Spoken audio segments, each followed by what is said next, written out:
Good evening, welcome to prime time debate. DMK MP A Raja వివాదాస్పద వ్యాఖ్యలు చేశారు. DMK నేతలకు ఇలాంటి వ్యాఖ్యలు చేయడం ఈరోజు కొత్తేమీ కాదు. కొద్ది రోజుల కిందట కూడా ఉదయనిధి స్టాలిన్ చేసినటువంటి వ్యాఖ్యలు, సనాతన ధర్మంపై అతను చేసినటువంటి వ్యాఖ్యలు దేశవ్యాప్తంగా సంచలనం సృష్టించాయి. ఈ మధ్యనే సుప్రీంకోర్టు కూడా అతనికి చీవాట్లు పెట్టింది. నువ్వేమీ సామాన్యుడు కాదు, ఒక లేమ్యాన్వి కాదు అంటూ ఉదయనిధి స్టాలిన్ని తిట్టడం కూడా జరిగింది. తాజాగా ఈ 1-2 రోజుల్లోనే స్టాలిన్ యొక్క పుట్టినరోజు సందర్భంగా డిఎంకే ఎంపీ ఏ రాజా మరోసారి అలాంటి వ్యాఖ్యలు చేశారు. ఇంకా చెప్పాలంటే అంతకంటే ఘాటైనటువంటి వ్యాఖ్యలు చేశారు. శ్రీరాముడు మాకు శత్రువు అంటూ మాట్లాడడం, లార్డ్ హనుమానుని ఒక మంకీతో పోల్చడము, అసలు భారత్ ఒక దేశమే కాదంటూ మాట్లాడడము జరిగింది. ఇంత పరుష పదాలు వ్యాఖ్యలు ఎందుకు చేసినట్టు?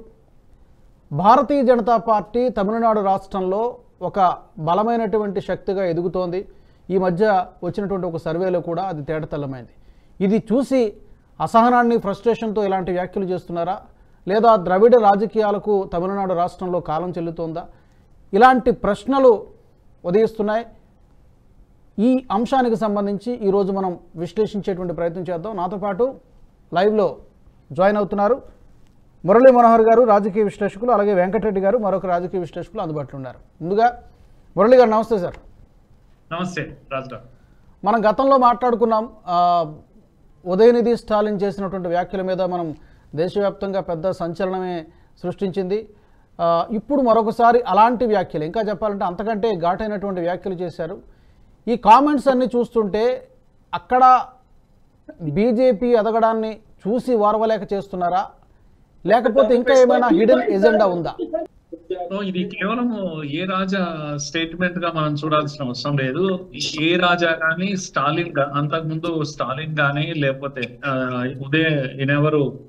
ఉదయనిధి కానీ, డిఎంకే లీడర్స్ అందరు కూడా విపరీతమైన ఒత్తిడికి గురవుతున్నారు అనేది స్పష్టంగా కనిపిస్తుంది.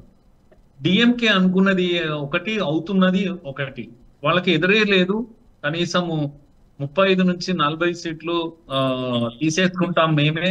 ఏఐడిఎంకే అనేది మాకు పోటీలో లేదు. గత కొన్ని దశాబ్దాలుగా రాజ్యం వెళ్తున్నాము. ఏఐడిఎంకే ఉన్నంత కాలమే మాకు పోటీ. ఇప్పుడు అదే లేనప్పుడు మాకు పోటీ ఏముంది? కనుక మాది ఏకచక్రాధిపత్యము. రేపు పార్లమెంటులో 40కి 40 సుమారుగా 40 సీట్లు కూడా మేమే తీసుకెళ్తాము అన్నంత ఒక ధీమా వాళ్ళలో ఉండేది. అయితే చివరకు ఒకసారి పరిస్థితులు అన్ని తారుమవుతున్నాయి. టాప్ సీట్ టర్వీ అయిపోయింది, ఉల్టా పుల్టా అయిపోయినట్టు కనిపిస్తుంది వాతావరణము. అన్నామలై అనే ఒక సింగం నిజంగానే సింగంలా కనిపిస్తున్నాడు వీళ్ళకందరికి కూడా. ఆ ఫ్రస్ట్రేషనే నాకు కనిపిస్తుంది వీళ్ళ లోపల. అందుకే ఈ మాటలన్నీ వస్తున్నాయి. ఒకటి అలా ఆలోచించాల్సిందే, అలా అనుకోవాల్సిందే. రెండో పాయింట్ ఏంటంటే, ఎందుకు వీళ్ళు రిపీటెడ్ గా సనాతనం పైన దాడి చేస్తున్నారు అంటే వీళ్ళ మైండ్ సెట్ ప్రాబ్లం. అది కూడా మొదటి నుంచి కూడా వీళ్ళు సైద్ధాంతికంగా కూడా హిందుత్వం పట్ల ఒక తెలియని ఒక వైరం వీళ్ళ మైండ్ లో ఉంది. ముఖ్యంగా ఈ కుటుంబమే, ఆ కుటుంబం మాత్రమే, బయట ప్రజల్లో లేదు తమిళనాడులో. అందుకే మాట్లాడినప్పుడు వీడి నోటి నుంచి ఎవరైనా, అది స్టాలిన్ అయినా, లేకపోతే ఉదయనిధి అయినా, ఏ రాజా అయినా, ముఖ్యంగా ఏ రాజా ఈరోజు మాట్లాడిన మాటలు మాత్రం చాలా దారుణము. అక్కసు వెళ్ళకక్కుతా ఉన్నాడు దీంట్లో. సరే, జై శ్రీరాముడే మా శత్రువు అనేంత దూరం వెళ్ళిపోయాడు. భారత్ మాతాకి జై అని, అది పిక్చోళ్ళు అనేటువంటి మాటలు అవి మేము ఇడియట్స్ అన్నారు. జై శ్రీరామ్ అనేటువంటి చాంటింగ్ ఎవరైతే చేస్తారో వాళ్ళు ఇడియట్స్ అన్నారు. అంతకంటే ఐ థింక్ ఇక హిందువులందరినీ అవమానించినట్టే లెక్క. హిందువులను అందరినీ కూడా, దేశంలో అందరినీ, సనాతనాన్ని నమ్మే వాళ్ళని అందరినీ కూడా ఇడియట్స్ గా పిలుస్తున్నాడు ఏ రాజా. బరి తెగించి మాట్లాడాడు. ఇది ఏమంటాము, శృతి మించినటువంటి మాటలు.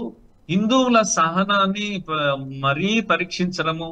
హిందువులు ఈ సమయంలో ఇంకా నిశ్శబ్దంగా కూర్చునే సమయం కాదని అనిపిస్తుంది నాకు. అన్నిటికన్నా బాధాకరమైనటువంటి విషయం అంటే హిందుత్వం పైన దాడి చేస్తూ భారతీయత పైన కూడా దాడి చేస్తాం. ఈ దేశాన్ని ఒకవైపేమో బీజేపీ గెలిస్తే రేపు రాజ్యాంగం అంటూ ఉండదు ఈ దేశంలో అని మాట్లాడుతున్నాడు. కానీ ఆయన మాట్లాడుతున్నదే రాజ్యాంగ విరుద్ధంగా మాట్లాడుతున్నాడు. ఇది మనం అర్థం చేసుకోవాల్సినటువంటి విషయం. Constitution won't exist if BJP wins again అని మాట్లాడుతున్నాడు. ఎంత డివైజివ్ మైండ్ సెట్ అంటే, భారత్ ఏనాడు ఒక దేశం కాదు, ఇది ఒక జాతి కాదు అనే విషయం చాలా స్పష్టంగా చెప్తున్నాడు. ఒక దేశాన్ని ఎప్పుడు అంటాము, వన్ నేషన్ అని ఎప్పుడు అంటాము అంటే, వన్ లాంగ్వేజ్ ఉండాలి, వన్ కల్చర్ ఉండాలి అనే మాట కూడా మాట్లాడు.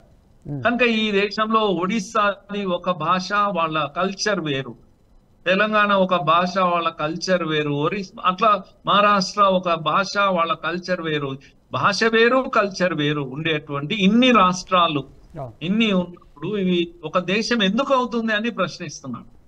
కనుక ఒక జాతి ఎందుకు అవుతుంది అని అంటున్నాడు. ఇది అనేక జాతుల కలయిక. ఈ సిద్ధాంతము కమ్యూనిస్టులు కూడా మాట్లాడతారు.